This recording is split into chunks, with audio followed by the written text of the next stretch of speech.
my God. The goal to go from the two. Toss sweep one for James White. Puts it up to the right arm. Puts it upfield. Driving forward. Diving to the goal line. A touchdown. And a title for the Patriots. I can't believe it. Play clock at 5. Pass is intercepted at the goal line by Malcolm Butler. 45 remaining. Tatum drives down and throws it down. Bases loaded. 2 out. Hard hit into right. Back at the wall. Tie game. Big Poppy. No icing. For the first time in 39 years, the Boston Bruins have won the Stanley Cup. Anything's possible!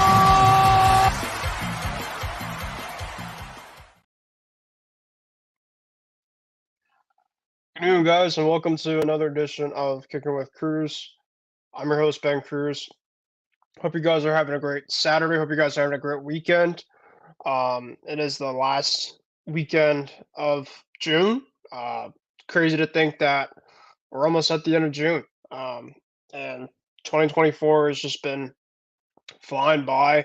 We're almost at the month of July, and that'll be pretty much about the halfway point of this year. And summer be coming to an end sooner than we know it. So I hope you guys are just enjoying your time and hopefully things are going well for all you guys that trying to enjoy the last couple months that we have of 2024 summer. So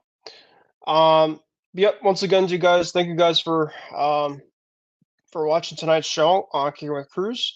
For those that don't know me, my name is Ben Kruse, and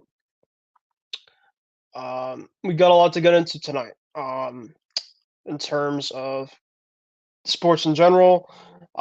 We got the reactions to the Stanley Cup Game 7, as we talked about our preview in terms of that last show. So we finally have our winner from that. We'll also talk about the NBA free agency, as there's already some stuff that has been going down, especially with some players from the New York Knicks, and also a big trade that happened with the New Orleans Pelicans. So we'll talk about that, and we'll talk about more of the latest rumblings going on for the NBA free agency, as that starts tomorrow, officially at 6 p.m. So make sure to watch that. As well, on Monday, we got the NHL free agency, which should be very exciting as well.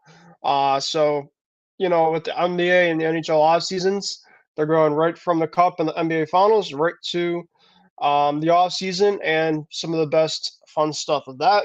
And we'll also talk a little bit of baseball. We'll talk to our typical segments that we typically do with our team reports, and we'll probably go through a standings report at some point as well. So, but before we get into any of that type of stuff, make sure you guys to follow, like, comment, and subscribe right down here in the tracker button on the IM6 and IM6 Network on Facebook, Instagram, and YouTube. Also, feel free to follow my Twitter at BenCruz144, all lowercase, all one word, BenCruz144. I put a lot of stuff on there on the daily, sports related mostly, so make sure to follow that, all that fun stuff. And to also tomorrow on my other network, on my podcast that I do on my other show, Empty the Bench Network, tomorrow night, me and two of my colleagues, Nick Morgeson and Tom Abutto, shout out to you guys, on the Playback app, which you guys can get on your smartphone devices, or also you can watch, just put in playback.com.tv, which you can put in right here on your computer or your laptop or whatever. And on the Empty the Bench Network on Playback, which is essentially almost like a Twitch, if you guys want to think about it that way, we are going to be having a live stream NBA free agency special tomorrow night, right around 6 o'clock. I think we'll be going live around 5:30. Me, Nick, and Tom are going to go through all the stuff NBA free agency related. So tonight, obviously, I'll be kind of doing my own little thing. But then if you guys want to see me and actually a couple other people, make sure to follow that tomorrow night on my other show on Empty Bench Network. You could, of course, download the playback app on, like I said, on your smartphone devices, or you could just put it into your on the laptop or on your computer. And we're pretty much going to go through the whole entire free agency, which should be pretty exciting tomorrow night. So, just some quick things that I wanted to obviously give you guys, announcement-wise, I guess you can say, right before tonight's show. So, without further ado, and also really quickly, I forgot to mention to you guys, in a couple weeks in the middle of July, between the week of the 12th to the 21st, kind of right in that margin. Actually, the 14th. From the 14th to 21st, I'll be on vacation. So the whole entire week, I'll be not having a show. So if you guys, want to potentially have a show in the first couple months of July, I will. But then in that overall week, I will not be around for that. So I just want to kind of let you guys know ahead of time. All right. Now, without further ado, let's get into the fun stuff, and we'll start with some hockey. Of course, last show me, Isaiah, and James. Isaiah hopefully will be on, by the way, pretty soon tonight. But Game 7, of course, we talked about last show. Of course, the Panthers are up 3-1 in this series. The Oilers somehow came back. No, actually, I'm sorry, they're up 3-0 in this series. The Oilers somehow found a way to come back into the series, not only make it a series, but to tie up the series. And a lot of people are kind of wondering, well, are the Oilers going to find a way to make history? And they had to go to Game 7, which essentially was up for grabs. Either team specifically could take it. It was one of the biggest not only hockey games, but I think one of the biggest, latest things in sports to watch. Everybody was watching. There really wasn't a lot going on. A lot of just people that weren't even too big into hockey. They were watching this event, and lived up to it. It's a very physical game. Very conservative from both teams. Both teams essentially just did not want to make the first mistake. Oops. And yeah, it came down a couple bounces, and the Panthers, gotta want to congratulate them. They're officially the Stanley Cup champions of this hockey season.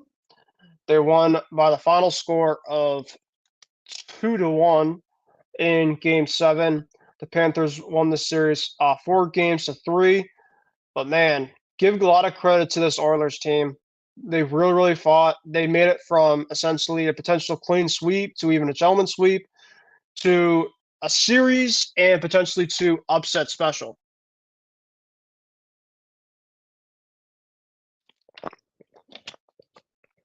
Sorry about that. But regardless, the Panthers, they were on home ice, and they were just able to make a couple more plays than Edmonton did. The first period, Carter Verhaeghe, who pretty much was kind of invincible a lot in that overall series. He came up big in that Game 7 overall, and I just thought personally they came out firing. I thought Edmonton had a really tough start overall to this game, and I thought for the most part, their power play, as me, James, and Isaiah were talking about on the show prior to this, was that the Panthers' power play was just non-existent, and I thought that Edmonton was doing a really good job of the forecheck on the penalty kill the last couple games. But in this game, the Panthers were able to find the back of the net on the power play, and that was from Carter Verhaeghe on deflection, right behind Stuart Skinner, who, by the way, had a pretty good series for all things considered. The first goal that the Panthers scored, though, Verhaeghe pretty much was point blank right in front of the net. There really wasn't a lot of defense right in front of Skinner, as essentially Verhaeghe and Skinner, and nobody essentially was blocking the net. So it was just a clean point blank tip in by Verhaeghe, gave the Panthers 1-0 lead. However, the Oilers did respond right away back. Warren Foegele, I'm pretty sure, was the one that tied it up. No, I'm sorry. Janmark. I'm trying to remember his first name. From Edmonton. Give me 1 second here. Yes, Matthias Janmark from Edmonton was able to tie the game a couple minutes after, even seconds. I mean, it was like right away. It was an answer. It was either within seconds, couple minutes, regardless of the fact. The Panthers were able to. I'm sorry, the Oilers were able to respond right away. They obviously the Panthers got essentially the first goal, and in terms of a game where there was going to be a lot of scoring, especially with two teams that were trying to do what they can to be as conservative, but as protective as best as they can defensively, and what they could do if they could find themselves to score, and get their overall chances to find the back of the net, they were going to. But this was more of a forecheck defensive type of game, and Janmark was able to score for Edmonton right away after Verhaeghe scored on a breakaway on a great pass. I'm trying to remember. I don't know who it was from Edmonton, but it was a great overall pass right behind.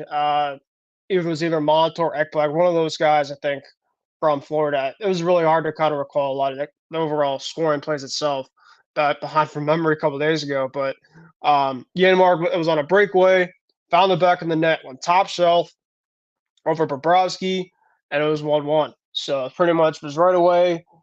Edmonton was able to fight right back, make it a game, and that was that. So it was 1-1. We go to the second period. I would say the majority of the second period was just kind of back and forth. Of course, both teams kind of had their overall chances. But, for the most part, it was just kind of back and forth, the kind of back and forth conservative plays.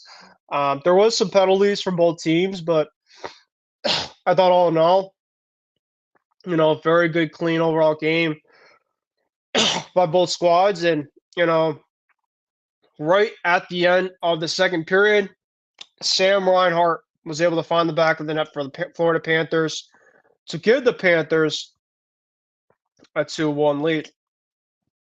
That was with 15 minutes and 11 seconds to go. The assists on that were by Verhaeghe and by Dmitry Kulikov. And then from there, it was just a back and forth type of game. Edmonton in the third period had countless chances. They had a couple power plays. Well, really, there wasn't a ton of power plays from either side. It was actually a pretty penalty-free game. There's only 3 penalties from the whole entire game. But I just felt like there was just a lot more of coulda, woulda, shoulda. I mean, I thought that the rest, kind of let them play overall, which, to be fair, is Game 7. So, I mean, give them a lot of credit. They just kind of let them play. And a game, essentially, where it was cup or bust for either side. So I think that's why they're trying to just keep the whistle away, which thankfully that was the case. But after Reinhart scored in that second period, it really came down to the play of the Panthers goalie, Sergei Bobrovsky. He was absolutely spectacular in that third period. He just came up with countless saves, timely saves. McDavid had a couple big chances. Leon Draisaitl had a couple big chances. And they just didn't find a way to get the equalizer. They had a couple chances, couple of really, really close ones. And, just give a lot of credit to Florida. They were able to protect their home ice. And essentially a game where they could have been on the wrong side of history, but they were able to make it on the right side of history. And for the Panthers fans, after losing the Cup final against Vegas the year before, they were able to get their revenge and to win their first Stanley Cup. Paul Maurice, obviously the coach of the Florida Panthers, what a job that he did. He deserves it. And the Panthers, for a long, long time, playing against the Tampa Bay Lightning, a team that was winning countless Stanley Cups for a lot of years in the early 2000s. The Panthers really had to kind of change their overall philosophy in terms of the way that they game planned and they played, because Tampa was kind of what Florida is now in terms of just very physical forecheck, really good goaltending, some top 6 scoring. that's pretty much what Tampa had before for a long time. And now Florida's essentially now the team that has kind of taken the change of the guard and becoming now one of the best teams, not only in their own division, but one of the best teams, of course, now in the National Hockey League. So great overall game from both teams, great overall series. Definitely lived up to the hype. I wouldn't be surprised if Florida or Edmonton is back in this final next year. Probably more likely Florida. I think Florida is just going to be a team that's going to be a force to be reckoned with. I know that coming into Monday night, which is going to be the NHL free agency, Sam Reinhart, obviously one of the big time scorers that they have. He scored 57 goals this year. Defensively, they have a couple guys to watch out for: Brandon Montour, Oliver Ekman-Larsson. They just got a lot of guys. They're key guys that I do think that are going to come back for another year. So we're going to have to see in terms of what Florida does come on Monday night. But they're going to be a very, very good team for years to come. And another guy to give a lot of credit to is Matthew Tkachuk. Matthew Tkachuk obviously is dying to get that Stanley Cup and lifting it. And between him, Alexander Barkov, and all those guys, it was just absolutely crazy to see what happened over with the Florida Panthers. We now bring my co-host in here, Isaiah Leon. Isaiah is coming, actually, funny enough, from the NHL draft over in Las Vegas.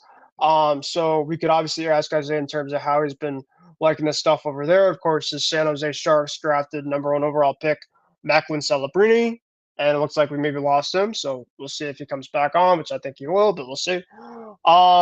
But yeah, give a lot of credit to the Panthers, and give a lot of credit to Edmonton. They could have folded, and they somehow made it a series.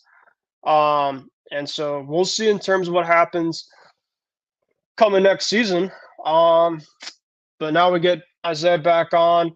Isaiah, hope you're doing well, my friend. Hope you're having a great weekend. Hope you've been having a really good time over in Las Vegas. And, we're going to obviously have a really fun show tonight. Of course, getting the overall reactions from Game 7. Obviously, I want to get your overall reactions from the draft. To be frankly honest, I didn't really get the chance to actually watch a lot of the NHL draft. So if you want to kind of give your overall reactions to that, by all means, go ahead. And, we'll obviously do our NBA free agency special tonight. We're going to go through a lot of stuff that's gone on there. And then if we have some time to do, of course, some baseball at the end. So, Isaiah, hope you're doing well, my friend. And how are you doing? Well, Ben, I'm doing a lot better than I was probably like a few minutes ago because let me just tell you this, like Vegas has been awesome, but it's kind of got me completely effed up because I woke up this morning with a really bad headache. I still have a really raspy and congested throat. So I'm trying to battle through my last days in Vegas.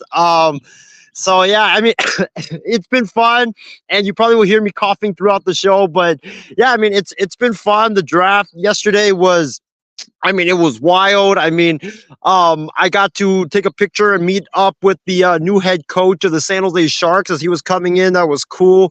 Also, just seeing all the players get drafted, realizing their dream. It was just so much fun to watch. And then the Sphere. Because if you have never been to the Sphere in Las Vegas, it's amazing. Like, it's freaking phenomenal. Like, inside of it, if you guys look at my Facebook or Instagram in a couple of days, you'll see the pictures and videos of what I mean. And like, it's just so HD. It's like you're sitting in a 3D movie.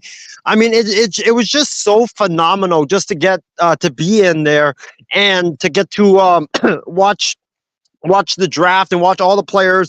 I think the NHL did a really good job of the lighting that was there, the screen and everything. Like, you felt like you were in an interactive movie. That's how fun it was. And even I was sitting like all the way back in the upper deck, last row, and you felt like you were in the second deck, not the fourth deck. So that's why it was just so just tremendous. There were kind of some moments in the draft that I will want to forget, and that is there was a player. His name is Liam Greentree. I think he went to the Kings. in the 20th pick. I thought that was Macklin Celebrini. So I'm out here as players are walking by, and coaches, executives, they're all walking by to go to the arena and to go into the Sphere. I yelled at Liam Greentree. I yelled, "Hey, Macklin! I kept yelling Macklin at him, and there was no response. He just walked right through. And I realized later on when he got drafted that, oh crap, that was Liam Greentree. That wasn't Macklin Celebrini. So, yeah, that was definitely a little bit awkward for sure. But I mean, you got to see the Stanley Cup. I mean, I got to see the MVP trophies and everything that they had there. Also got my own little personalized NHL hockey trading card too, which was cool. And then I think like for me, like the overall, like the best part besides everything, and Ben, you might call me extremely crazy for saying this, but I got interviewed, and I don't know if they'll have me on, but I got interviewed by a Las Vegas news station, and they picked a bunch of Sharks fans, and they picked me, and they asked me like, "Hey, what is your reaction to getting Macklin Celebrini?" And I said that this is basically in hockey, in the world of hockey, this is basically the day that Jesus Christ was born. And I don't know if they're gonna put that on. I hope they do, but yeah, I mean, it was wild. It was crazy. We'll talk about the draft in a bit, but yeah, it was just phenomenal. And I do want to give your Bruins a lot of credit, Ben, because they took a guy in Dean Latorno who was an absolute steal. I was looking at some of the mock drafts. I mean, some of these guys had him pegged at like a number 11 to 15th pick, and for you guys to get him all the way down the way you did, I mean, it's just crazy how nobody ended up getting him. But yeah, I mean, it's been so much fun so far. Like, ate a lot of great food. The draft has been phenomenal. And also what's crazy, Ben, is like, I guess people thought I was part of the Sharks front office because throughout the whole last 2 days that I've been there, people kept dapping me up saying like, hey, congratulations on Macklin. Congratulations. Good luck tonight. Like, it just like, I don't know. It just felt like that I was part of the Sharks for once, which was crazy because I don't really talk hockey. Yeah. Well, I mean, heck, you just never know, especially in Vegas, which I've never been to, but it's a place specifically where things just stay there. We'll just stay there. So I'm glad you're having fun over there. And yeah, I did obviously find out kind of more about the Bruins pick. A lot of people are kind of giving the comp to Tage Thompson, which I think I would love. Of course, he's one of the best players at Buffalo right now. But yeah, it's glad you're doing well over there, man. Hopefully, your safe travels back home, and glad you just had over a great time there, for sure. So, all right. Do you also want to kind of get your reactions really quick to the Game 7? Yeah, in regards to Game 7, listen, credit to Florida. I thought that they were mentally beat. I thought that they shouldn't even have shown up for Game 7 because the morality of losing back to back to back after you're up 3-0, I mean, that just really mentally drains a team. And I thought the Panthers would just give in and not fight. But credit to them. I mean, they fought. Paul Maurice got his guys ready to go. But I really think like this was one hell of a game. It really came down to Connor McDavid's misses that really close attempt at the goal in the third period. I mean, that was what for me sealed the Stanley Cup for the Panthers because Connor McDavid is a tremendous player, and for him to miss how closely he was and to miss that way, it definitely will sting for Edmonton fans for sure. And when you talk about the Panthers, this was a great series between the Panthers and the Oilers. It didn't look good early on when the Oilers were down 3-0, but credit to the Oilers as well for fighting. But I think the biggest winner out of all the parties is the NHL because you got fans and audiences and TV shows that never really talk hockey to pay attention to what was going on. I mean, we were potentially witnessing massive history. So Kudos to the NHL, the Panthers, and the Oilers for a great Stanley Cup final. But it really came down to the McDavid miss, where he was just so close. And you know, for the Oilers, it really stings because you battled all the way back. You were so close to tying this game up. And just for you to lose like that, I mean, Connor McDavid, sadly, Ben, I think he fumbled at the biggest moment. It was kind of like, LeBron, Kobe's, where they just get criticized for when they come up just short and they melt in the biggest moment. And that was a goal that he's probably made like 99.998% of his career, and it just happened to miss it in the biggest moment. And so it definitely sucks for sure. But is it all right if I give my couple big winners and losers of the draft before we go off hockey? Yeah, of course. Go ahead. So I think my biggest winner, or I have three winners and a couple of losers. I think that my biggest winner, number one of the draft, and it's not me being biased, but it's the Sharks. I mean, they got a guy that's a generational player to help their franchise rebuild. I mean, the Sharks have gone through such awful seasons the last 3 to 4 years. And even before that, when they were winning, I mean, they were a team that, would always come so bitterly close and just never could get over the hump. But for a team that's stuck in neutral, for a team that's stuck in mediocrity, and for a team that is stuck in just awful play, you need a generational player to build your franchise up and get your franchise back. So I think Celebrini is going to be tremendous. I know you've watched him play a lot at Boston University, but this kid's only 17, and he already scored, I think, 34 goals in his freshman season, which was a record. So he's going to be tremendous. With Will Smith, they added, I believe they added someone else with the 11th pick who was considered a steal. So the Sharks have a lot of young talent, and now it's good because before they were always just trading away picks and building around aging superstars that were either kind of washed or not at their prime anymore. But now, like, you have a young, like, budding team, and it's very, very exciting. I just hope that the new coach, and I did wish him luck, but I hope Ryan Warshawski is able to develop the talent and really just take it slow. We're not expecting Stanley Cup this year, but I mean, it's definitely it's definitely exciting because you finally have a base to build around. And I mean, the Sharks kind of remind me, Ben, of the Oklahoma City Thunder, where they were just so bad for so many years. They have all this young talent, and now you finally see this the young talent start to bear fruit, and I think we'll see that in a couple of years with the Sharks as they become one of the most exciting teams in all of hockey. I think the other winner of the draft was the Chicago Blackhawks, and I know I hate to say that, but Kyle Davidson, their GM, was cooking last night. I mean, this dude had 2 first-round picks. And then he worked out another pick where he trades up from the second round to get it back into the first round to draft the guy that's considered a steal.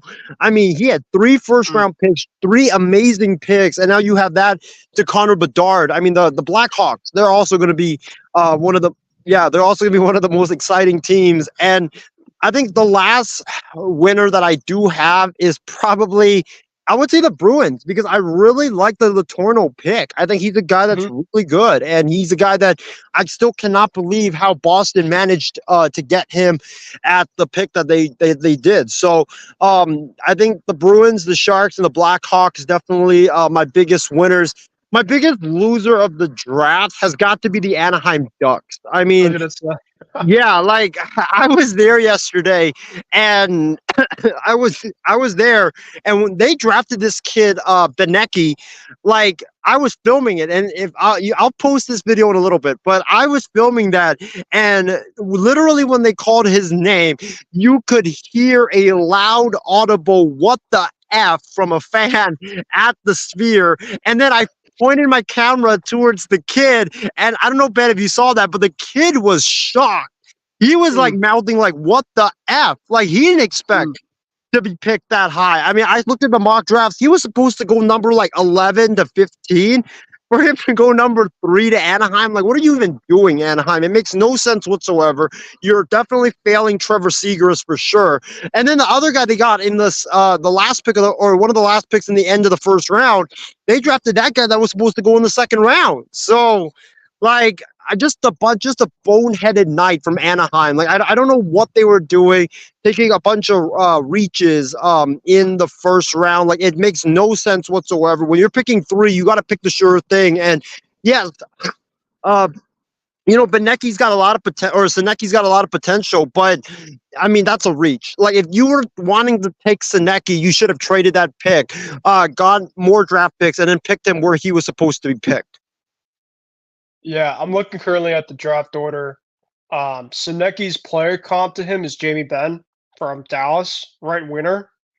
I mean, Anaheim to me right now, personally, they might be trading their starting goalie, John Gibson, and he's one of the best goalies in hockey. So it's going to be crazy, Isaiah, because we're going to talk about the NBA free agency tonight, and then NHL free agency is going to be Monday. So it's going to be absolutely crazy this weekend. And we already have some trades that came down in hockey, and that have already came down in the NBA.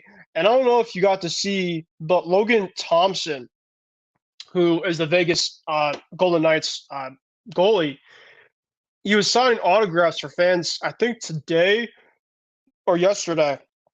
And as he was signing autographs and taking pictures throughout his overall time, he found out 30 minutes, I think, right before I think it was about to be done, he got traded. He's going to Washington. Wow. So you just talk about just a slight awkwardness, but like the thing was like he kept on like taking pictures and like with all these Vegas fans taking pictures and signing autographs. I think that's just kind of cool. It's just like, well, like, hey, like I gotta pack my bags and go. But yeah, he's going on the move.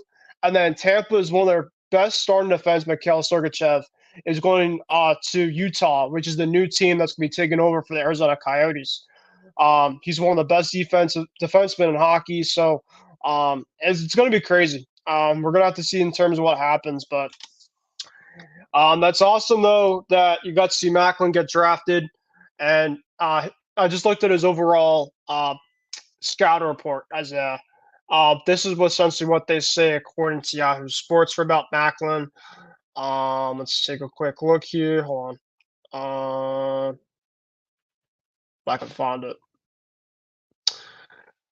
So I don't know. It said something about like his quick hands and everything defensively. Pretty much everything that you pretty much talked about. So Yeah. but And speaking of like bad optics, Ben, like the goalie after he got traded. Unfortunately, I wasn't there today for the second round to the 7th round. I only bought a ticket for the first round. I know Logan Thompson was scheduled to sign autographs today, so I'm kind of bummed that I missed that moment. Seeing him, like, imagine like you're a fan and like you're giving him something to sign, and then all of a sudden you get a notification on your phone like, oh, this guy just got traded. And you're like, oh my god. But I mean, speaking of bad optics, like I hope Macklin works out for the Sharks. But here's the thing: I saw a video today, a behind-the-scenes video. This dude, right after he got drafted, as he was going to the and Sharks fans are giving him kind of a little bit of crap for this. But as he gets drafted, he's walking down the hall to go to the media stuff. There was a guy wearing a Vegas Golden Knights hockey jersey that appeared from his suite. He took a picture with him, and everybody just like, what are you doing taking a picture with your biggest rival?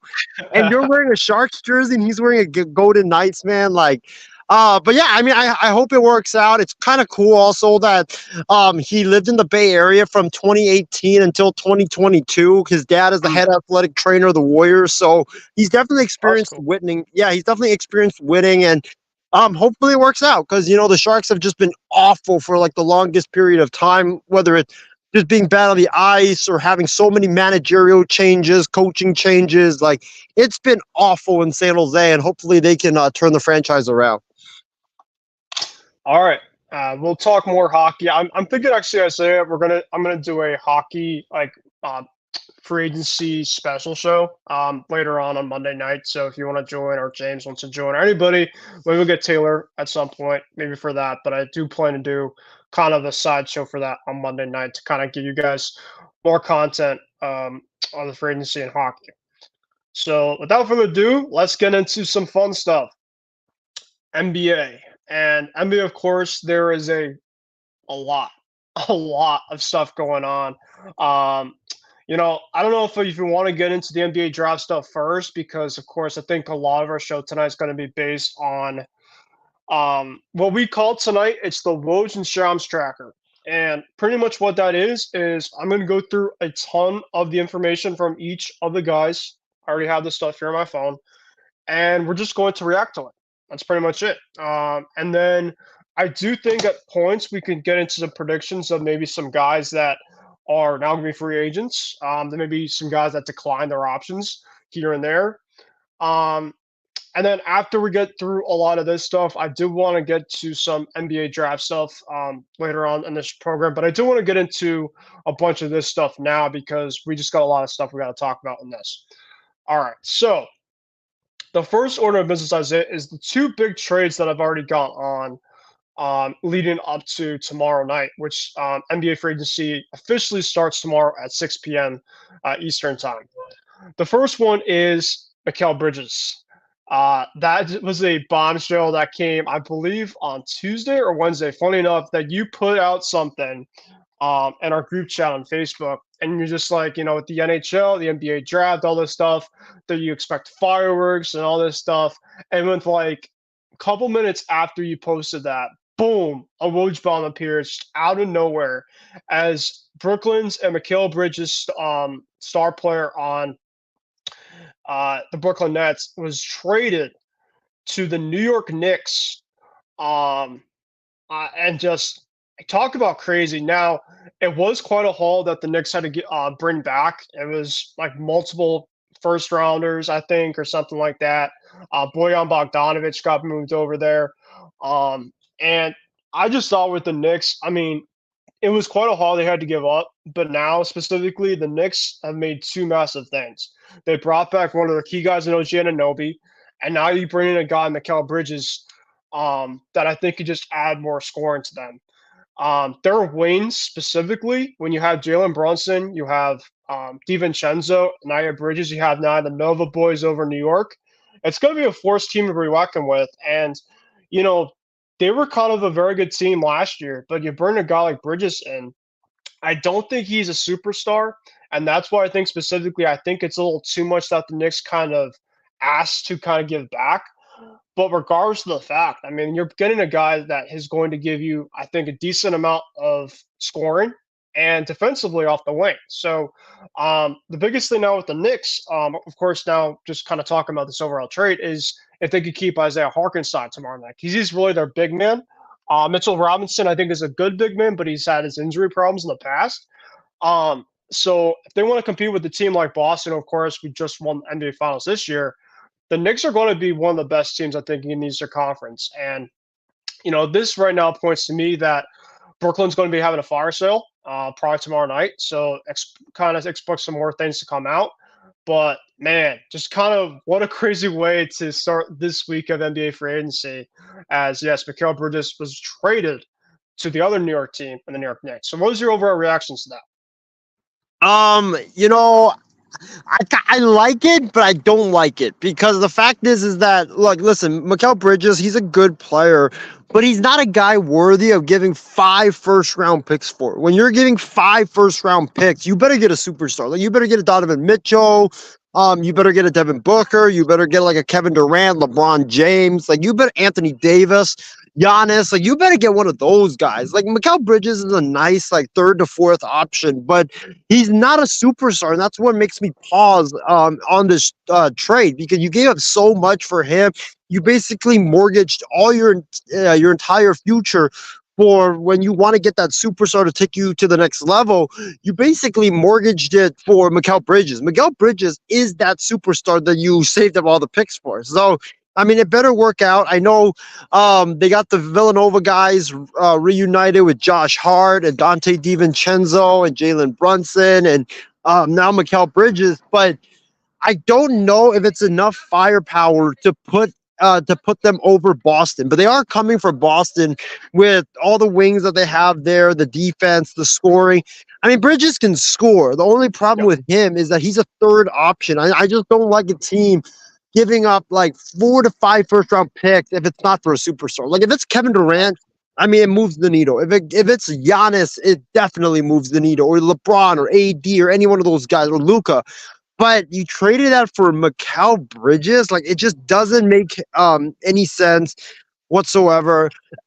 Yeah, it makes no sense whatsoever, and you know, I don't know what the Knicks are doing. Like, I get they're trying to reunite the Villanova guys, but this is just a little too much for my liking.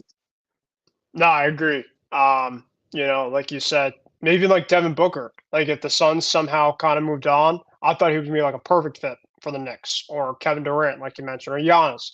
If they somehow moved on from Giannis, hypothetically, which would never happen. Yeah, I agree with you. I mean, I think that Bridges is a good player. Let's obviously not sugarcoat it, but he's not for 5 first-round picks or multiple picks. I just think that's just asking a lot. But I do think that this is a good overall piece for the Knicks, for sure. All right.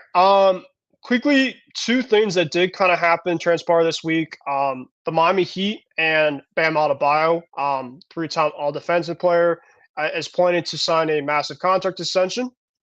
Looks like Isaiah. Okay. So for the time being, it doesn't seem like we have Isaiah at the moment, but if we get him back, we get him back. But yes, I'm continuing with you guys here. Bam Adebayo this week, a couple days ago, signed a 3-year, $166 million max contract extension. So he'll be locked up from the 2028 to the 2029 season. Obviously, this is massive news for the Miami Heat. Obviously, we'll see in terms of what happens with Jimmy Butler. It doesn't sound like that Jimmy's going to be signing a long-term extension over with Miami. So this might be a massive year for Jimmy to have a big-time year. Another thing that did transpire as well this week is that the Brooklyn Nets did keep one of their cornerstone pieces. Nick Claxton is planning to sign a 4-year, $100 million deal to return to the Brooklyn Nets. It's for $96 million guaranteed. So Claxton's obviously kind of one of their young guys that I think they'll probably build around of kind of like the next young group that's coming in. So that's obviously a big move for Brooklyn. Let's take a look also here. Let's go to the DeJounte Murray trade. DeJounte Murray, obviously with the Atlanta Hawks, he was there for several years with Trae Young in the backcourt. The Atlanta Hawks decided to move ways with DeJounte Murray as they traded him a couple days ago to the New Orleans Pelicans. They brought him out west. Now, DeJounte Murray, before he was on the Atlanta Hawks, he was with the San Antonio Spurs, who was already out on the Western Conference. He went to the Eastern Conference. Now he's back to the Western Conference. And I think it's a good move for New Orleans. I think that Murray is obviously a really good offensive player.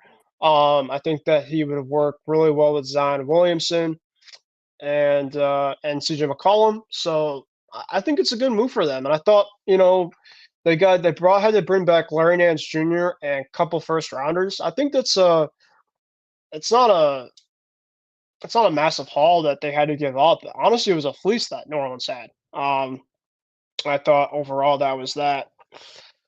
And then Jamal Murray, Denver, 2 days ago, Denver and Jamal Murray, the superstar, is working on a 4-year, $209 million maximum contract extension.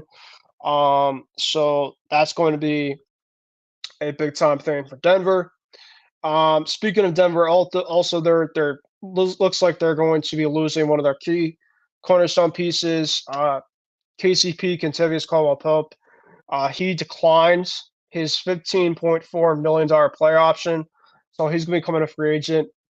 Leading up to free agency, there's a ton of guys either had to pick up their option or decline their player option. So obviously, there's going to be just a lot of guys I'm going to kind of go through that either declined or kept. If they decline, though, obviously, I'm going to get into potentially some predictions for them. So we'll take a look. I mean, KCP right now, there's going to be multiple teams that are probably going to take a look at his services. He's obviously a very good 3-point shooter, very good defensive player. So he's going to be somebody for sure to watch over at Denver. Um, Now let's kind of go through some of the rest that kind of happened as well. The Raptors and guard Emmanuel quickly. Yesterday or a couple days ago, here according to Shams, intended to sign a 5-year, once $175 million deal to return to the Toronto Raptors.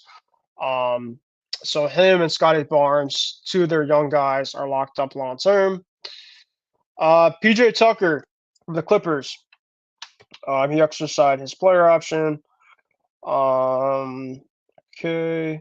Josh Richardson from Miami. He's picking up his $3 million player option to return for next year. So that's a big piece for Miami. He's going to be probably off the bench, but he could obviously come in and be like a spot starter. D'Angelo Russell, he is picking up his player option as 18.7 player option. So he's going to be staying with the Lakers. And speaking of the Lakers, another guy that's exercising his player option for 2.4 mil, that's going to be Jackson Hayes, Lakers center. He is off the bench over there. Obviously, LeBron James, of course, the King, is one of the biggest guys out there on the market. However, more likely than not, especially now with Bronny James being drafted with the Lakers, it doesn't seem like that LeBron's going to be going anywhere. However, he did opt out of his $51.4 million player option. The expectation, though, according to Shams and other multiple reports, is he's going to be coming back on a new deal. It's also reported, too, that he was trying to bring some guys in with him, whether it's James Harden, whether it's Klay Thompson, somebody within that, but he's trying to bring some more pieces for them to try to win another championship with the Lakers. The Thunder made a couple moves also. They declined team options on Isaiah Joe and Aaron Wiggins. Each one was around $2 million. Cam Reddish, another Laker, so that's around 3-4 Lakers now that have gone to. Cam Reddish exercised a $2.5 million option, so he's coming back. We got an end of an era over in Golden State. A guy that has pretty much been there for his whole entire life, and pretty much what Warrior fans and a lot of the world is not going to be accustomed to seeing, and that is one of the Splash Brothers won't be in Golden State next year. Klay Thompson and the Golden State Warriors are prepared to lose him for next year. In free agency, essentially Klay was one of the key cornerstone pieces that led Golden State to a dynasty. Essentially, he was one of the best Splash Brothers, along with Steph Curry. But Klay obviously was a massive piece there.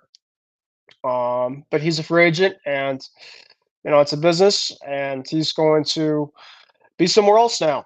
So the teams to watch out for Klay Thompson looks like they're going to be the Lakers, the Clippers, and Dallas. They're going to be three of the strong suitors for Klay Thompson leading into tomorrow night.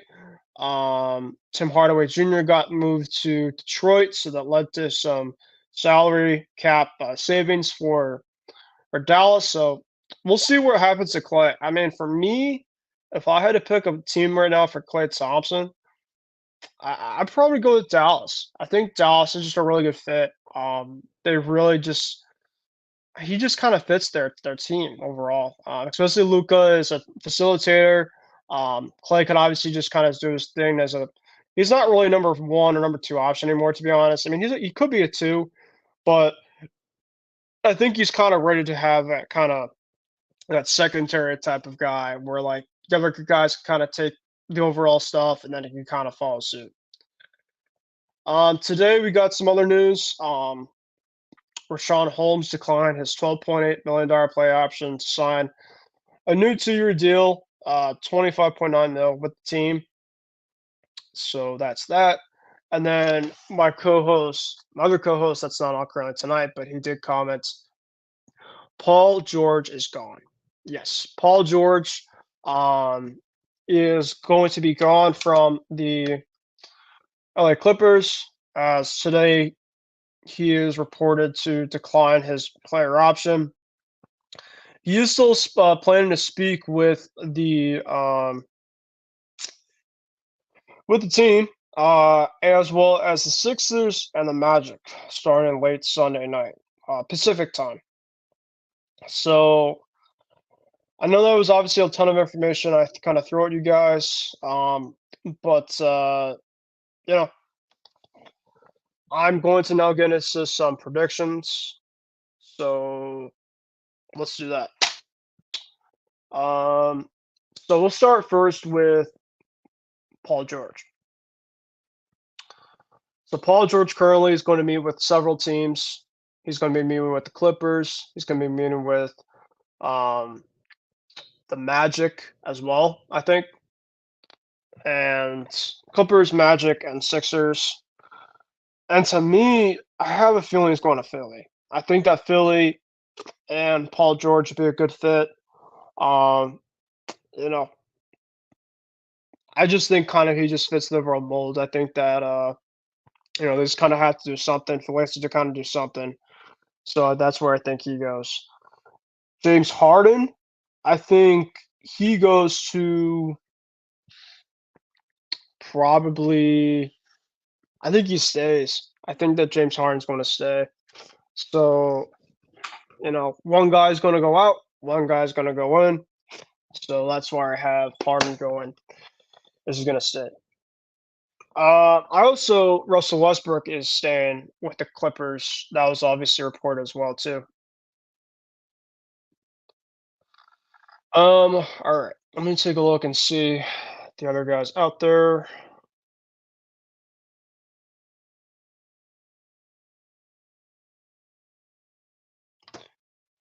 All right, let's take a look.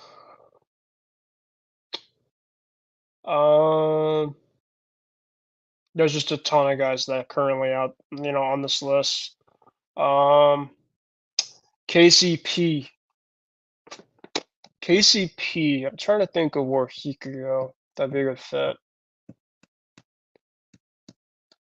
I'm gonna go KCP goes to the Heat. I think that Miami kind of just fits the overall mold. They love defense. They love the outside shooting. So I'm gonna go with KCP to Miami. I think that would be a really fun fit there. DeMar DeRozan. We haven't talked about DeMar DeRozan, but the Bulls currently right now, there's a couple teams currently to watch out for leading into tomorrow. We'll start with the Eastern Conference. We'll first start with the Atlanta Hawks. Biggest question this offseason with the Atlanta Hawks was, what kind of direction did they go to? They obviously moved on from one of their head backcourts into DeJounte Murray. Is Trae Young next? There's been reports that there was more offers to DeJounte Murray than there were to Trae Young. That's kind of the early report so far. However, I wouldn't rule out Trae Young potentially being traded for tomorrow or the next couple of days. And if he does get traded, and if he does get moved, a couple of places that I could see Trae Young going to would be San Antonio. I could see him going to the Lakers if LeBron wants more assets to his team. I don't think that he's going to LA though. I don't see it. I think San Antonio or the Pelicans. No, I'm sorry, not the Pelicans. They just got Murray. Really, San Antonio. I think it's just the team. I think that he gets moved. That's the place that he'd go to. And then there's obviously some other guys to watch out for. DeAndre Hunter, Clint Capella. There's going to be some guys that the Hawks are going to just be moving on from. Brooklyn, that's another team. Of course, they just moved on from Bridges. Watch out for Dorian Finney-Smith, Cam Johnson tomorrow. There's just going to be a ton of guys to watch out for over there in Brooklyn. Maybe even Bojan Bogdanovic, even though that he just got traded there, maybe wants to go to a better situation, a team that maybe needs some shooting. So to watch out for Bogdanovic, possibly Cam Thomas. We'll not roll him out. The only guy that's pretty much there for the long term right now is Claxton. So that's pretty much it. And he's pretty much there because, they have to at least keep somebody. So that's who they're keeping. Now let's go to the Bulls because we're going to talk about DeMar DeRozan. the Bulls are in an interesting spot.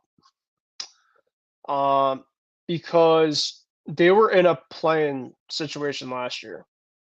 They weren't great last year, but they weren't awful. But they have to revamp their team. That's just long overdue.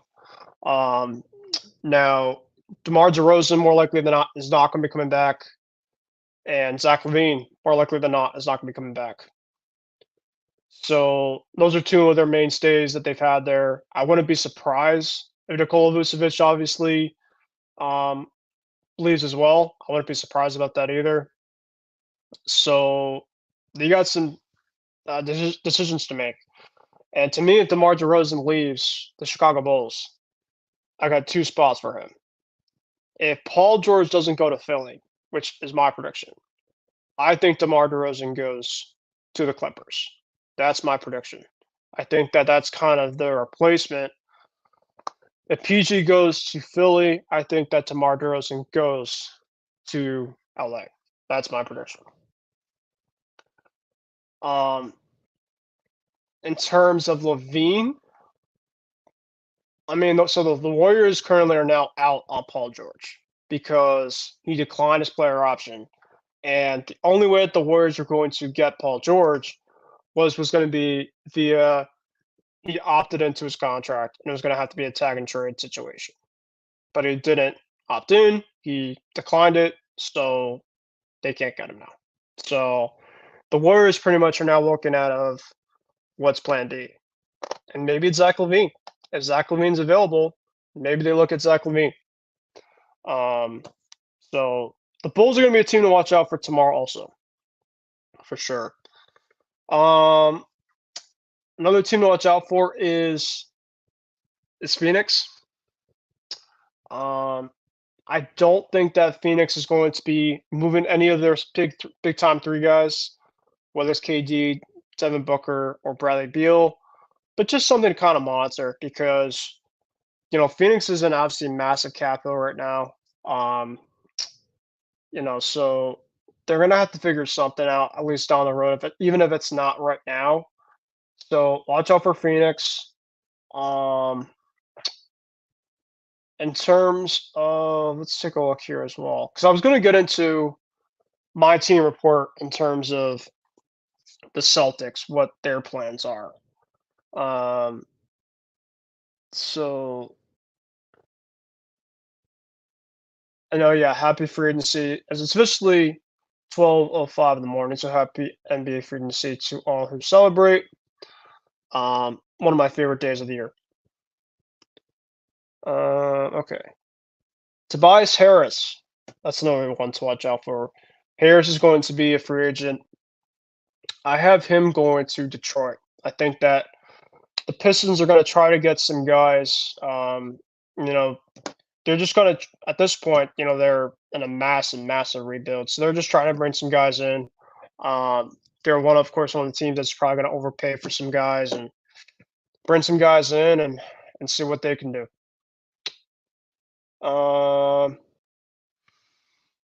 Okay. Yeah. Kyle Lowry. I feel like he's a Sixer. That's what I think he does. It just sticks there for another year.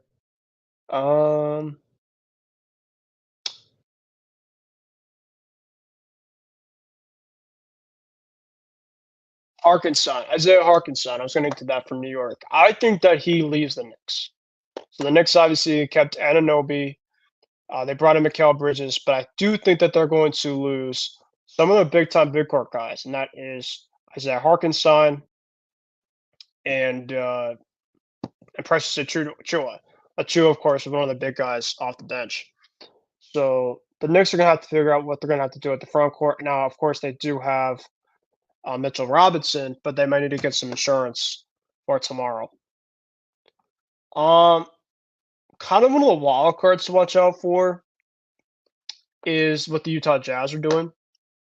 I know that there's a possibility that Lauri Markkanen might get moved. I don't think that's going to happen. But never say never. Watch out for that situation over with Utah. So there's just gonna be a lot going on tomorrow. I know I just obviously just kind of floated around some different teams to watch out for. Of course, Atlanta. Of course, they have a ton of pieces that they can move on from. Um, the Lakers. Obviously, they're going to be one of the main teams to watch out for. Really, the big core teams, big market type teams. Of course, the Knicks, of course, are doing their stuff already. Philly, Brooklyn obviously is in rebuild. Toronto obviously kept Barnes and quickly. What's the Bucks do? Maybe they bring some pieces in. Uh, Andrew Wiggins, I heard a potential floated rumor about that. Maybe for him for Bobby Portis. I don't know how that would be. Cleveland.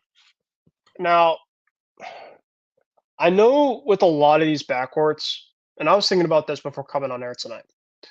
You look at a couple of these backcourts, whether it's Cleveland, um, whether it's, of course,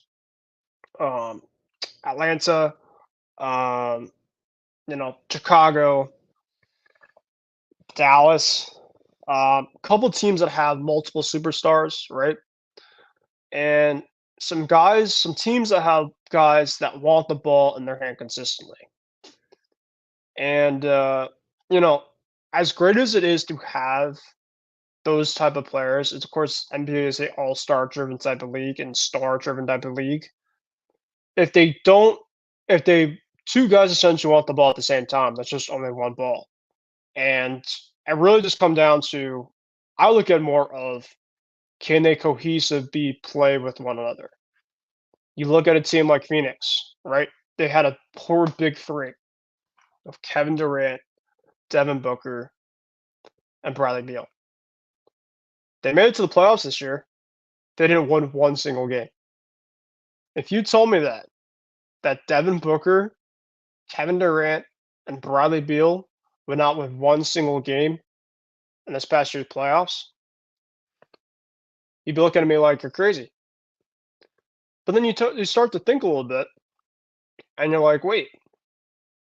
Now, was I surprised that they did not win one single game against them? Yes. Against Minnesota, yes.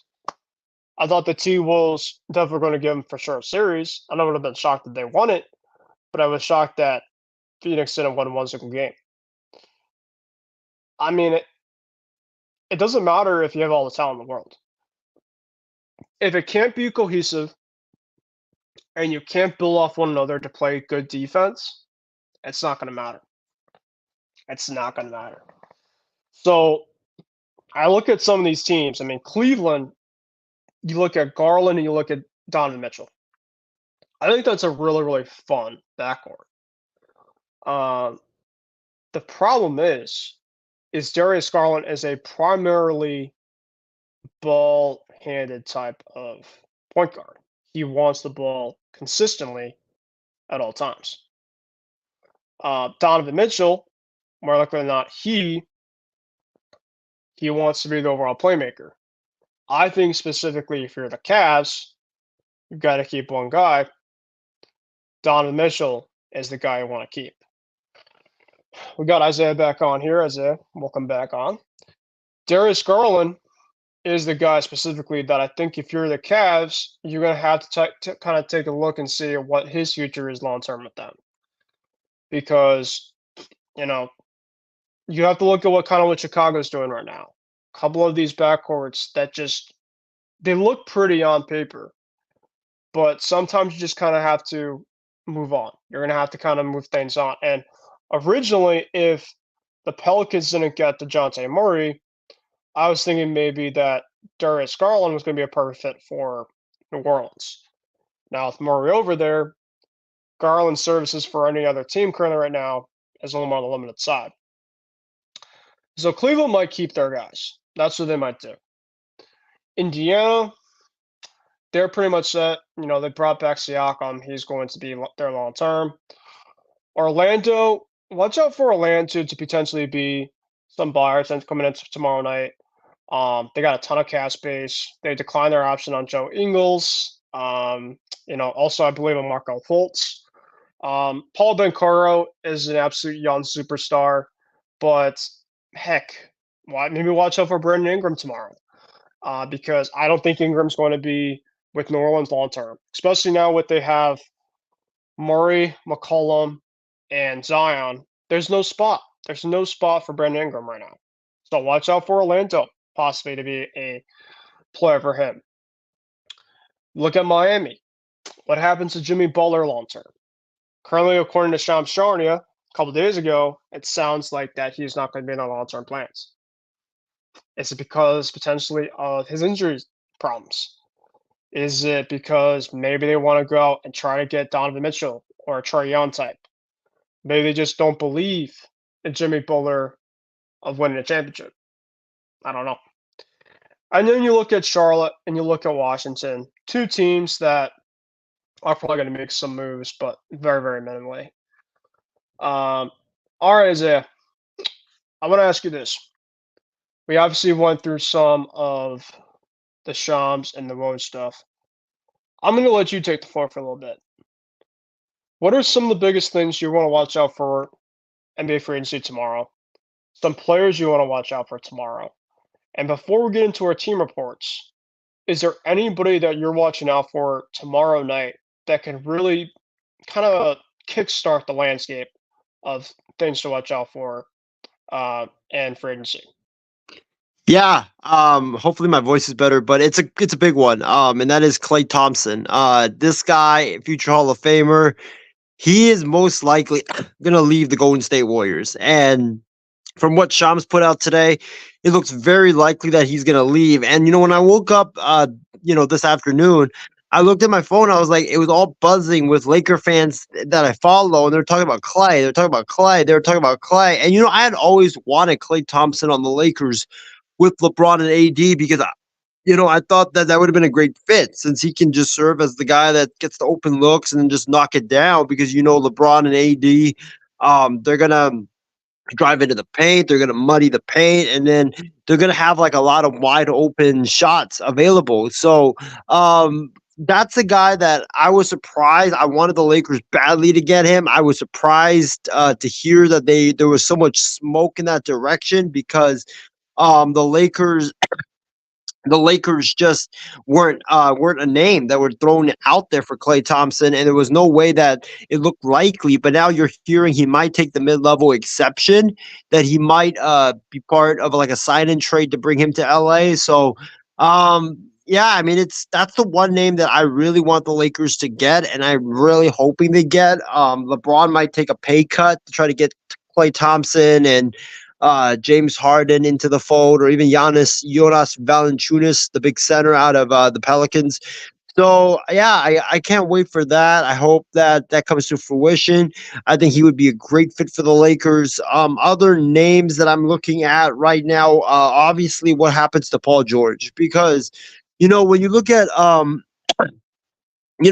Paul George, that he's the guy that I feel like is going to really move the needle, since you talk about a guy who, with this potentially he could influence he will have an influence on the Clippers, the Sixers, and potentially Orlando or any other teams. He's already screwed up the Warriors' plan. The Warriors thought that he was going to opt in and ask for a trade. He didn't. And now Klay Thompson is soured by that decision, so he's probably going to be gone. So the Warriors, not only do they strike out on their big fish, but they also probably lose Klay for good. So it's going to be interesting to see what he does and for what Paul George does. If Philly gets him, you have a new big three in the East. If the Clippers get him, they're going to run it back with Kawhi and PG. Who knows what happens there? And also, if PG does leave, James Harden might leave as well. So that's a big. Well, Harden's a free agent already, so. Yeah, Harden's a free agent, but I heard that his plans are being dictated based on what Paul George does. So if Paul George leaves LA for the Sixers, then the Clippers might also be in ruins. So that's a big name that I'm following. A couple names that I am watching is Trae Young, because you don't know what's going to happen to him. Now that DeJounte Murray is traded, it looks like the Hawks might just want to enter a full rebuild at this point. And then I'm looking at guys like Zach LaVine as well. There's been rumors he's might been traded for like a long time. Chris Paul, his deadline to opt in or opt out or the Warriors' deadline to either accept or decline that $30 million player option is tomorrow. So we'll see what happens with him if he gets traded. But yeah, there's a lot of like big time free agents, but I'm mostly looking at Klay Thompson and Paul George. I think that's gonna really shake the entire landscape of the NBA if they end up doing what they're rumored to do. Yeah, 100% agree. What do you think about DeMar DeRozan? Where do you think he goes? He's very interesting because on one hand, I think that there's a strong chance he returns to the Bulls, but also like who's gonna give him cap space or give him like a big fat contract and what most likely is gonna be his last dance with free agency. So I could see him go to the Clippers if Paul George decides to leave. Me too. I, you know what? I honestly don't know because it's like the Clippers are one team, but like Orlando, I feel like they have their eyes on Paul George and Klay Thompson, maybe other guys that they could trade for. New Orleans got DeJounte Murray. Maybe a reunion with the Spurs and pair him next to Steven Castle from UConn. Maybe you could do that. Because they have a lot of cap space. Maybe you could do that. Uh, Yeah, I probably maybe the Spurs for DeMar DeRozan, maybe a reunion there. Yeah, I like it. I'm gonna get through some of the kind of predictions I have, kind of some bold predictions I have in tomorrow, and then we'll probably get to some of the NBA draft stuff, and then we'll probably call it a night. We'll probably kind of finish a little bit earlier tonight. Because I have a show tomorrow with my other network and then a show for Monday. So we got to do some other stuff. We can probably get the baseball stuff probably later on this week. Um, but Paul George, yeah, to me, so for Paul George, I got him going to Philly. I think that's just kind of been my overall dream target for him for a while. I don't think that he's going to be going back to the Clippers. I don't. I think that kind of the whole thing there, I think, is kind of it's done. And especially with Kawhi Leonard, I think that Paul George wants to play at a place specifically where he could trust guys that could be able to stay on the court. I don't think that he hates Kawhi per se, but if you're not going to play like half your seasons consistently, then it's just asking a lot for him. And I think Paul George, to me, I don't think he's a primary one scoring option. Like he's a superstar per se. I mean, he does a star, but I think he needs the other guy with him. And I think that James Harden is a good player, but he's obviously had some of his inconsistency also. Um, I don't know. I think that he just needs to change the scenery.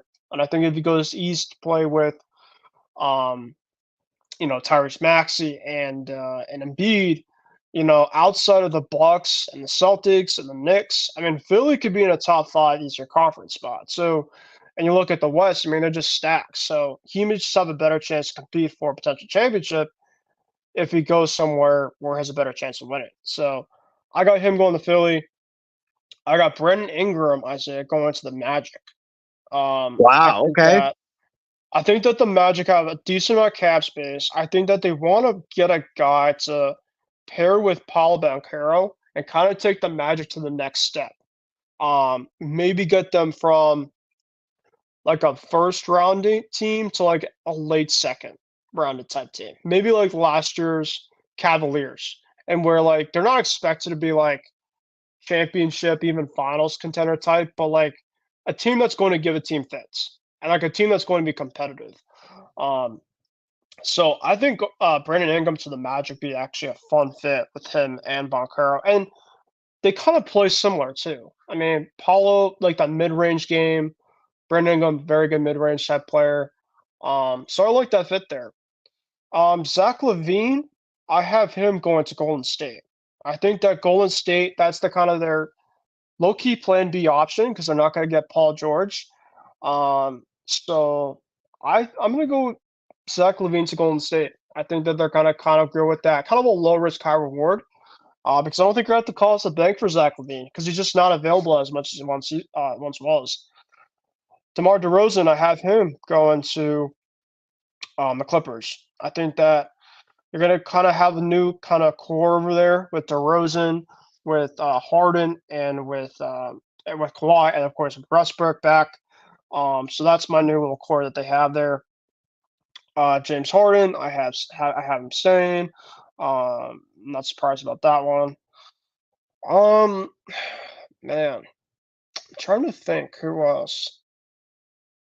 Trey Young. If he gets moved as a Spur, that's the perfect fit for him. The best lob threat to Wemby. Um, yeah, that's if anything happens there. Um, Sadiq Bey. I have Sadiq Bey going to the Lakers and have him going off the bench to be a shooter. I think he's a perfect fit for you guys. And I think it wouldn't cost the bank for sure. Sadiq Bey declines player options here with the Hawks. And funny enough, as we got some breaking news. Actually, put the breaking news sounder. I actually haven't used this in a while, but since we're talking free agency, we got something in free agency that I guess we could put on. So here we go.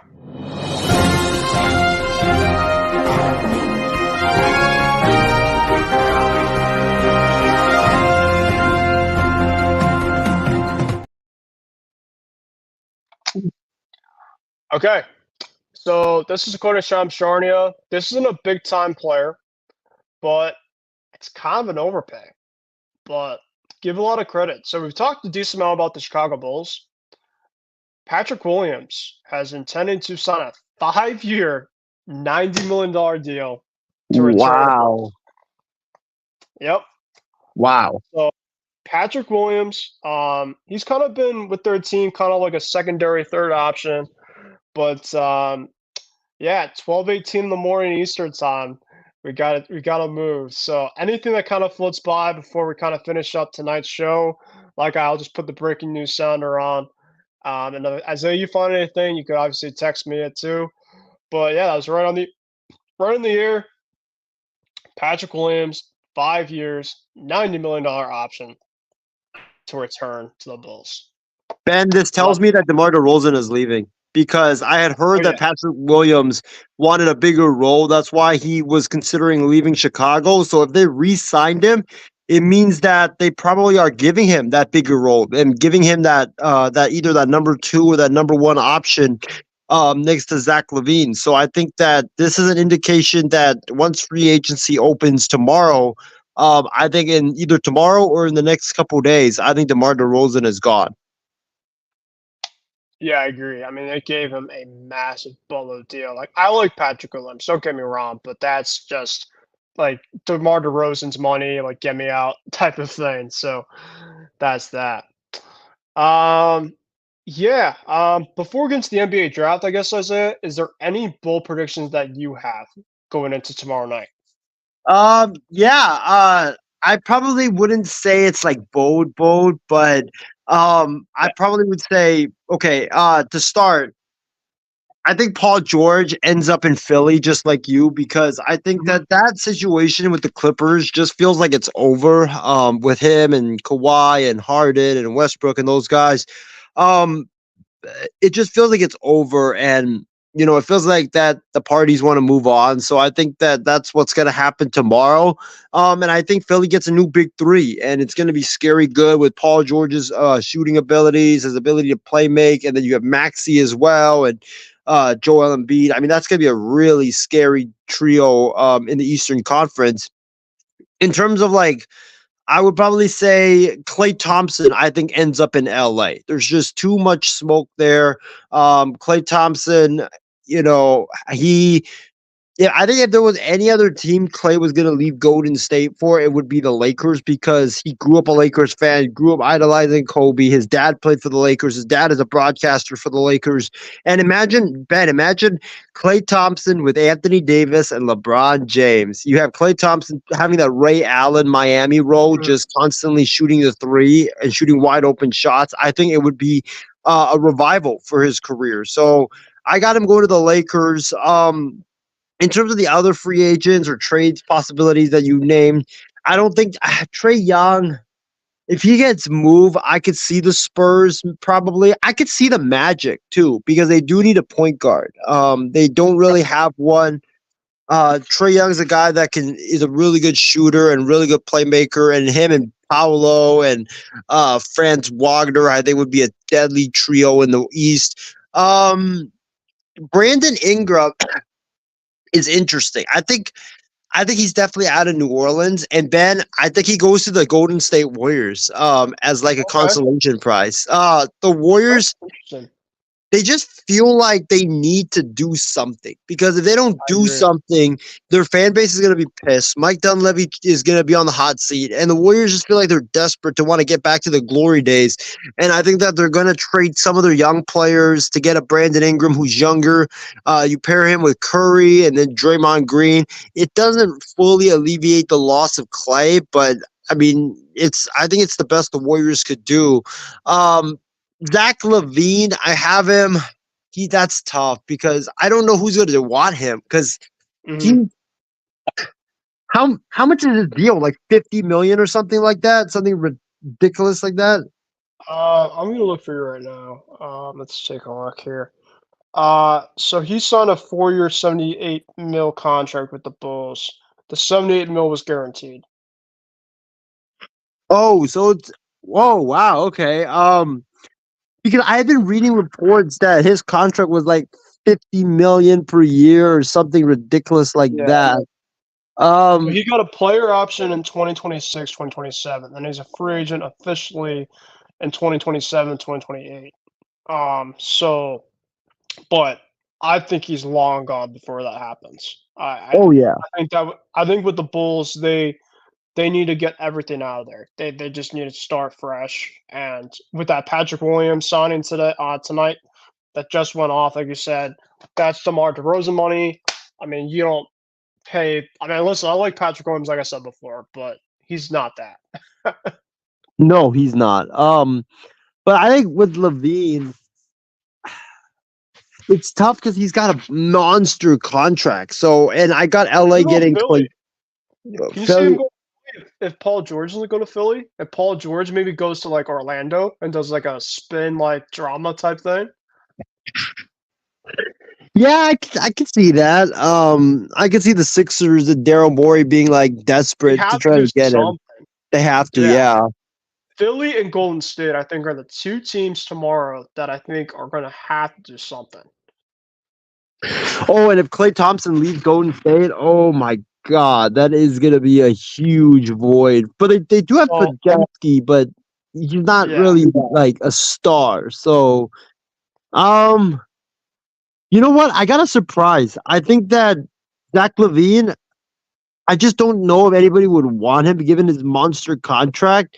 So I think the only team that will get him is sadly the Detroit Pistons. Their GM, their GM literally has said in his introductory press conference that we want to use a lot of cap space to go and take on bad contracts for draft picks. That's such a Pistons move. Oh my God. Oh my God. I think that's what Detroit's gonna do. I don't know why. I just think that's what they're gonna trade like a first round pick, give the Bulls the first round pick that they desire, and then get Zach LaVine, and then hope to try to flip him somewhere after that. Yeah.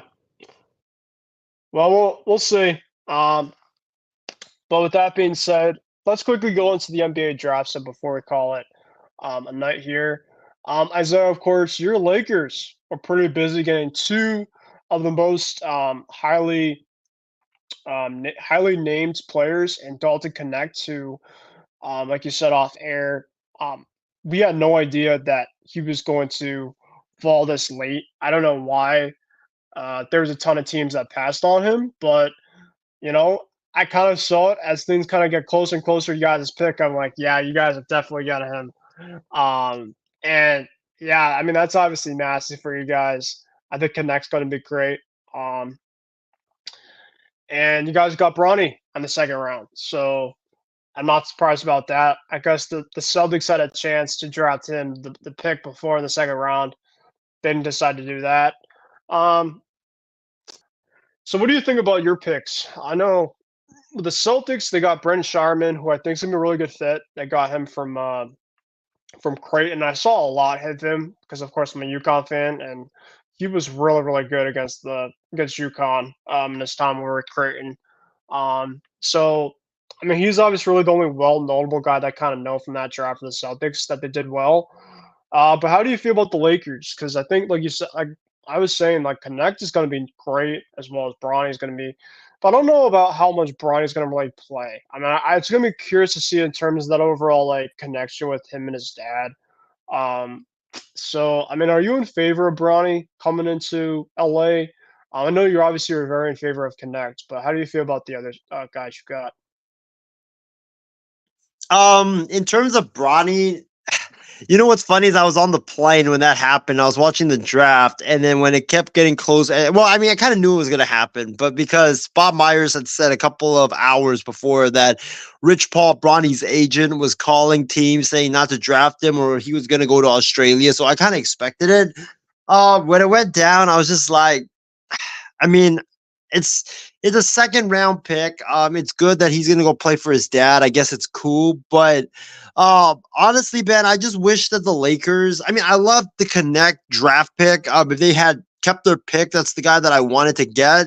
But with Bronny, I don't know how much he's going to play, like you mentioned. I mean, the Lakers are stacked at guards. I mean, D'Angelo Russell opted in, so he's going to still be there. Cam Reddish opted in, so he's still there. Dalton Connect's there. Austin Reeves is there. Like, I'd be excited to see Summer League with Connect and with Bronny James, but I don't know. I don't know how much he's gonna play. I guess it's cool that if they had spent the 17th pick on him, I would have flipped because I was like, you can't spend that high draft pick on him. You just cannot. He's not worth that much. But as it went to the 55 pick, like 5 picks before the NBA draft ended, I was just like, oh, okay, cool. We got him. It's gonna be great for the fans. The media. I hope he does play a little bit, but I think he's going to be mostly in the G League. Like, he needs to develop right now. He's still very raw, but I mean, the Connect pick was for me the most stunning pick because I was like, that's the guy I really wanted the Lakers to get.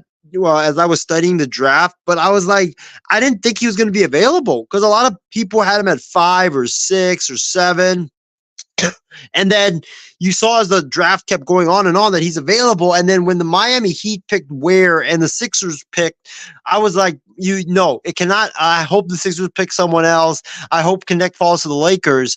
And when the Sixers drafted McLean, I think I put in another group chat that, hey, if Rob Pelinka does not take Dalton Connect, he should be fired immediately because it's a no-brainer to draft a guy that was supposed to be rated a number like 6 or 7 who, this is why I always wanted Klay Thompson on the Lakers because a guy that can be a killer knocking down shots, open shots, a guy that can, when he's not shooting, he can drive and dish and also shoot the mid-range. He reminds me of a young Klay Thompson, Ben, and I just see it in his game, and I think that Connect honestly is going to be a superstar. I think he's going to be really that good for the Lakers, and with him, with potentially Klay, I mean that's going to be so much floor spacing for the Lakers, and deadly 3-point shooting. So I love the move. I think it's a great move for the Lakers, and I'm still shell shocked that we got him.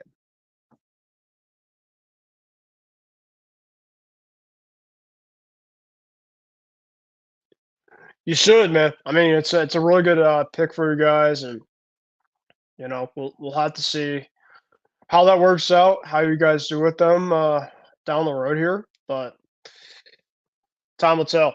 So, all right, so we're about an hour 30 now into this program. So, with that being said, guys, we're going to call it a night for tonight. And obviously, a little bit shorter show than in past, but between free agency tomorrow, between the almost the end of the month, I'm kind of wiped myself. I know Isaiah, you're trying to get over your thing that you're going through. So we're going to call it a night. And before we get into our final thoughts, is there anything else you just want to get into real quick, Isaiah? I probably would say, I had a great time at the NHL draft. It was phenomenal. Definitely, if you guys have a chance to go to a draft in person, I do recommend you guys go because it's very fun. I mean, it's so much fun. You get to interact with other teams, fan bases, and yeah, especially when you have the number one pick, you have your entire fan base pretty much show up. And I know people were tweeting like, why is there so many Sharks fans? Where were they the last couple of years? Like, why is the whole sphere basically filled with Sharks fans? So like, yeah, when you get the number one pick, it's very exciting. So really recommend you guys to go to the draft. In terms of like other things I do want to get into, I probably, since we're talking NBA free agency and we're talking basketball, there's two players that let's do like a dream target that we want our teams to get this I like it. when free agency starts tomorrow. So for me, I'll give just like four players that I want the Lakers to get. You know, Starting off with Klay Thompson, I think that's the guy that we need. Him, LeBron, and AD would be magical. He grew up a Laker fan. Dad played for the Lakers. He's a sharpshooter who will definitely thrive with the Lakers in that Ray Allen Heat role. So that's one of the guys I want the Lakers to get.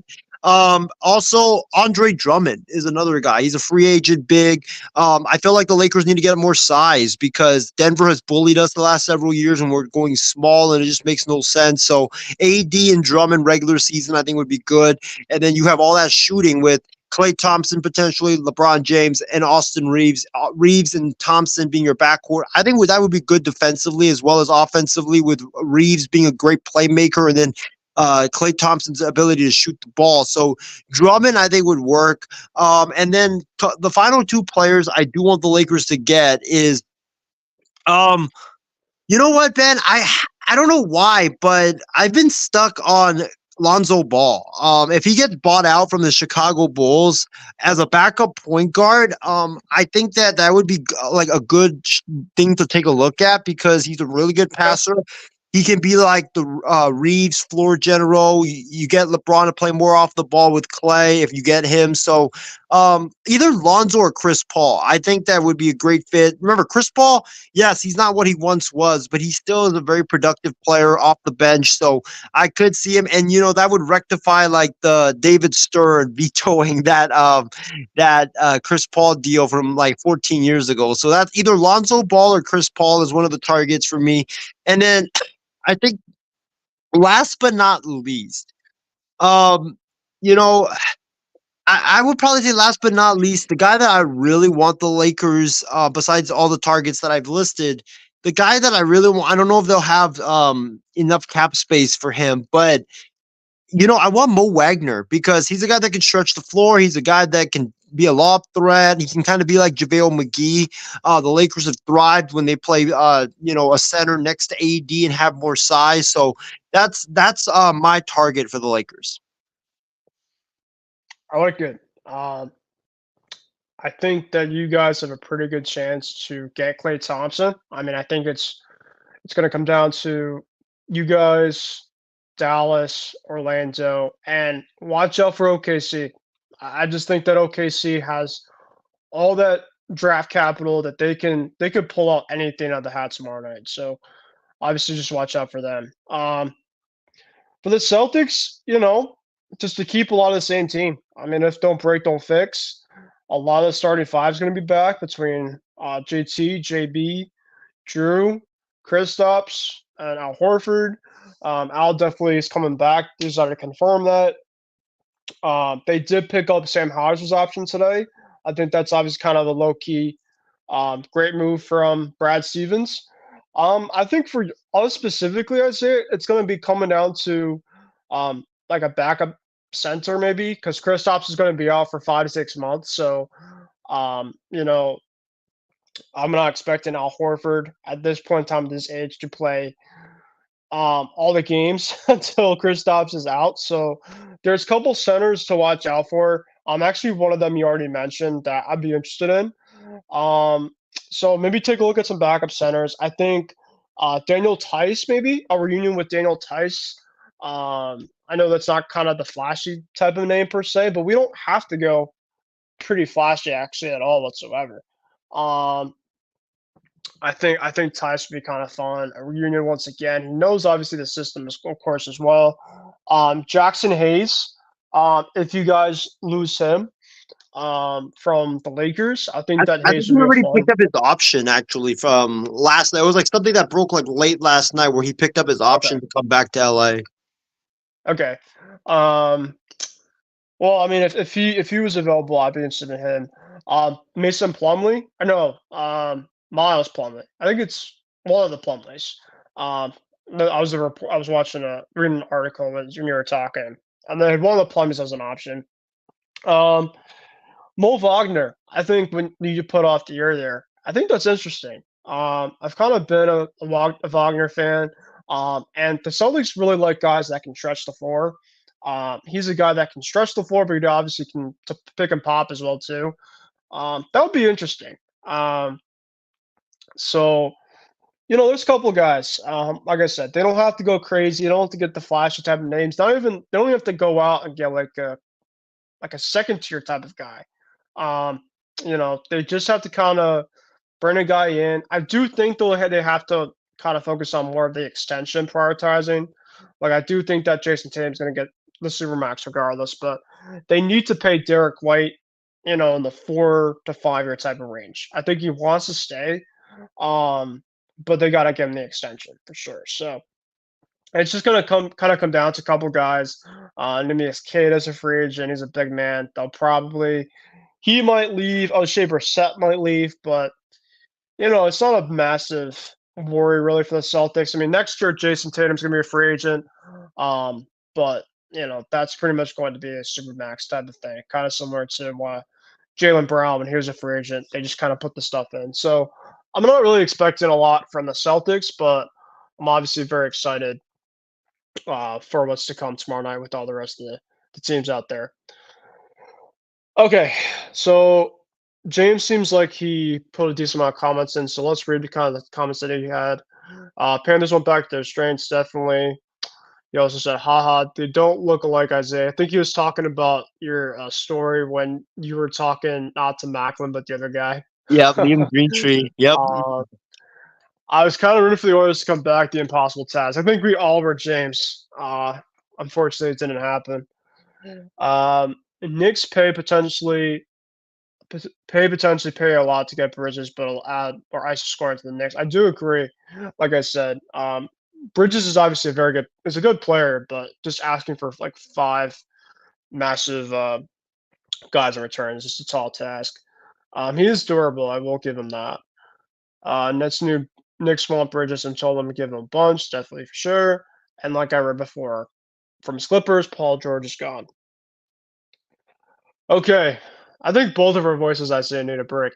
Oh So yeah. with that Yeah. being said, final thoughts here. It was a great show, really fun show. Obviously, mostly NBA specifically. We'll get to kind of the rest of the stuff coming up this week. It is July 4th coming up this week. So for those, happy July 4th early.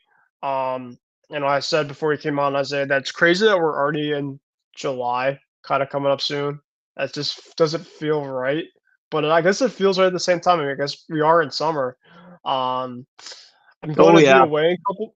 I'm going to be away in a couple weeks. I'm going to be going on a cruise to Bermuda, with my family. So, thankfully, I get a little time to kind of go on vacation, and it's going to be for my mom's early birthday present. So, it's kind of early thing for her, but kind of getting myself away from reality. And if you or James kind of want to take over for that week, if not, I'm not going to be doing anything for that week for sure on the show. I did say that early on the show for tonight. But yeah, we got Sports Weekly hopefully coming up soon, and all the rest of the shows that we have coming up soon. Hopefully, we'll get into those pretty soon. But yeah, my final thoughts is great show. Isaiah, thanks for coming on. I know obviously you're kind of battling something, but I do appreciate you kind of battling out and at least giving at least some content for the program here. I do appreciate that. And yeah, just really quickly before Isaiah, go to you. Really quickly for those that are interested, that want to know more, make sure to join Kicking with Kruse on here on MI6 and IM6 Network on Facebook, Instagram, and YouTube. And also feel free to follow me at Ben Kruse144. All right, Isaiah, I'll take it to you because I am just exhausted now. Yeah. Oh my. First of all, Ben, I hope you enjoy that cruise that you're gonna go on. Like you said, it definitely feels like summer. I mean, I'm in Vegas, and literally, like, I was on the plane. I knew it was gonna be 100+ degrees, and when I stepped off the plane, I was like, I was wearing a short sleeve shirt. I was like, oh, this is not too bad. Like, what is everybody talking about with the heat? I take 3 more steps out, and then I just got a flurry of hot wind right in my face, and I was like, oh my god, I want to get back on that plane and go back home. But yeah, it's so hot right now. I mean, it's so hot. I'm staying at the hotel, literally just doing nothing but go swimming. I was gonna say, hopefully they hit a pool over there. Oh, they did, thankfully. But for some reason, you would think a city like Vegas, which is open all night basically. For some reason, and it's hot all night. I mean, the coolest degree, Ben, is 93 degrees. I mean, how crazy it is. The highest today was like 108. And yesterday, I mean, I was outside the draft or the sphere just sweating. And I feel bad for all those hockey players because, like, they were wearing suits to come in. And I was like, oh my God. And black too. That sucks. I know, like, a lot of them were wearing black. A lot of them were wearing gray. Like, oh my God, I felt bad for them. But yeah, I mean, it's definitely summer, like you said. Vegas has definitely been crazy. I'll definitely post a lot more of the stuff that I have this weekend. But yeah, looking forward to free agency. I mean, I think we should get some bombs starting tomorrow. So make sure you guys have your Woj and Shams Twitter just on notification because it's going to go crazy starting at 3 p.m. Pacific time. Oh, go ahead. I was going to say this as fireworks as you were talking. Oh, yeah. It's definitely going to be fireworks, potentially history-making fireworks as well. So I'm definitely looking forward to free agency tomorrow. Can't wait to see what the Lakers do. Can't wait to see where Paul George goes. Can't wait to see where Klay Thompson goes. It's definitely going to, and how the Warriors respond if they lose Klay. It's definitely going to be interesting. But I'll be on the plane actually. So for the first like hour and a half, I'll be on the flight. So maybe hopefully I don't jolt the plane or, scare some people screaming in either in disgust or screaming in celebration that some stuff went the Lakers' way. So we'll see. But yeah, it's gonna be fun. I can't wait for it. And then Ben, you forgot to mention we have MLB All-Star Weekend coming up in a few weeks. We have the MLB trade deadline happening a month from today, actually. And then we have, when in July, 3 weeks from now, NFL training camps open up and we are thrown into football season. So yeah, man, it's definitely going to be crazy the next few weeks. I know we always say that, but it's definitely going to get crazy. And then what the fall brings with the NBA coming back, MLB World Series playoffs, NHL coming back. I know there's going to be a lot of new fans, especially with some of the stuff that, happened in hockey this past year. So can't wait, man. It's going to be fun. If you need a break from all of this, go get it now because in a few weeks you probably will be drinking from a fire hose. But and I would say like my last final thoughts is I do want to give a shout out to Dalton Connect because everybody was like, what number is he going to pick? What number is he going to pick? And his name sounds literally like the board game Connect 4 and he picked number 4. So it's going to be That's awesome. Yeah, it's definitely awesome, and he's gonna be Connect and number 4. So I can't wait to see what he does in summer league. And does hockey have a summer league, Ben? I don't know if they do or not. No, they don't. They're gonna be the Olympics is obviously this summer, so that's obviously another thing we got to talk about too. But the hockey Olympics is going to be happening in 2025. Mm. So that's gonna be exciting. That'll be going on during this. Shoot, is that gonna be the summer? Hold on, Oh because my I gosh, we have know the they're kind of Olympics too. Dang, there's yeah. so much So you craziness. obviously mentioned everything, and then yeah, the Olympics. Of course, we're gonna have the USA Dream Team of like LeBron and Steph and all the Yep. guys. Luca's obviously already played apparently some games with his team over there, so he guess he got over that finals loss pretty quick. So yeah, yeah, well, like you said, there's just a lot coming up, and if you need to get your sleep or you got to get your rest, get it in now, sports fans, because this is kind of the most dry time outside of the free agency stuff, which is of course fun stuff for sure.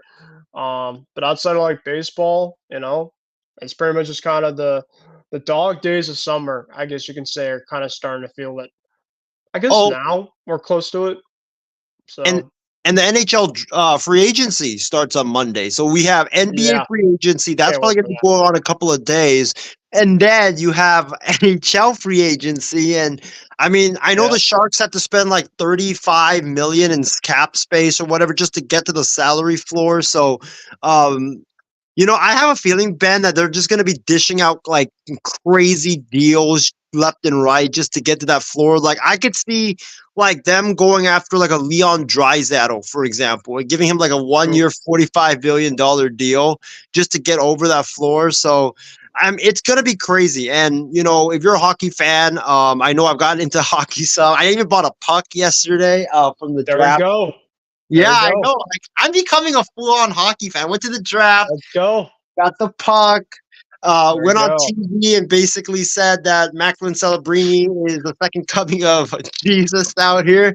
Um, so yeah, if he ends up busting, Sharks fans can blame me for that. But yeah, it's gonna be fun, man. I cannot wait for this summer. Yeah, well, for starting to become a hockey fan, I tell you, come to the East Coast. That's Mm. essentially where a lot of the hockey fun stuff is. I mean, West Coast. I mean, I really don't know how big a hockey is in the West Coast, but in the East Coast, hockey is massively big over here. Of course, you have the Rangers, the Islanders, got the Bruins about 2.5 hours away from me.